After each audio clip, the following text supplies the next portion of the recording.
মঞ্চে বক্তব্য রাখবেন কেন্দ্রীয় জিয়া মঞ্চের নাট্য বিষয়ক সম্পাদক প্রধান অতিথি জনাব পলাশ মাহমুদ।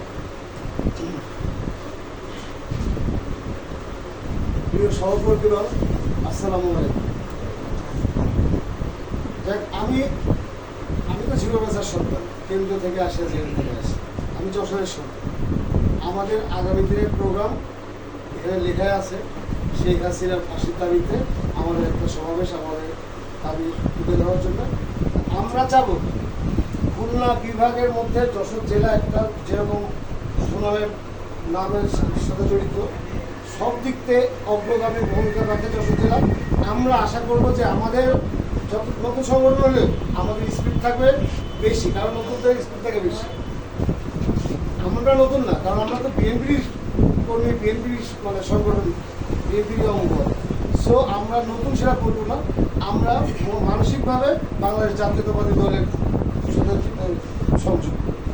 আমি চাবো যে খুলনা বিভাগের, যেহেতু খুলনা বিভাগের প্রোগ্রাম, কারণ আমাদের জন্য ঢাকা অনেক দূর হয়ে যায়, সেক্ষেত্রে হয়তো আমরা 500 লোক দিতে পারবো না, 5000 লোক দিতে পারবো না। সেখানে হয়তো 50 জন যায়, সেখানে হয়তো 100-200 জন যায়। বাট খুলনা আমাদের হাতের মুঠায়, খুলনা আমাদের হাতের মুঠায়। এমন না যে রাত্রে উঠতে হবে, একদিন থাকতে হবে, চিৎ খাইতে হবে, কোথাও কাটাতে হবে, সেরকম কোনো সুযোগ নেই। আমরা এখান থেকে সর্বোচ্চ 2 ঘন্টা লাগবে, যেটা আরামে গেলে, জীবনসাথী থেকে বললাম সর্বোচ্চ মানে আরামে গেলে আসতে লাগবে 2 ঘন্টা, প্রোগ্রাম থাকবে না 3 ঘন্টাই। তার মানে একটা অফিসিয়াল টাইমের ব্যয় করলে আমরা সুন্দরভাবে আসা যাওয়া করে প্রোগ্রামটাকে সাকসেসফুল করতে পারি।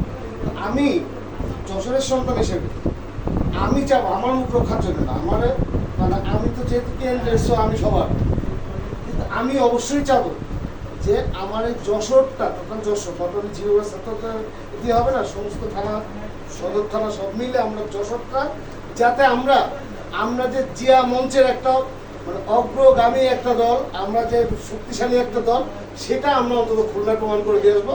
কারণ সেখানে জাতীয় নেতারা থাকবে, অনেকেই থাকবে। এবং দাবিটা কিসের জন্য, সমাবেশটা কিসের জন্য?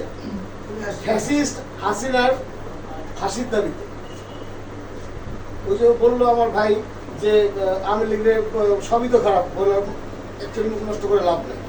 কিন্তু এইটাও যদি না হয়, শেখ হাসিনার ফাঁসি যদি না হয়, সমস্ত অর্জন আমাদের দিতে হয়ে যাবে। বিচার ব্যবস্থা, আর কোনো বিচার ব্যবস্থা থাকবে না, ন্যায় বলে কিছু থাকবে না। এবং আবারও কোনো না কোনোভাবে ফ্যাসিস্টরা মাথা চাড়া দেওয়ার চেষ্টা করবে। সো আমরা চাবো আমাদের দাবি এবং বাংলাদেশি জাতিদের দাবি, এই ফ্যাসিস্ট সরকারের, এই শেখ হাসিনার জন্য অবশ্যই ফাঁসি হবে।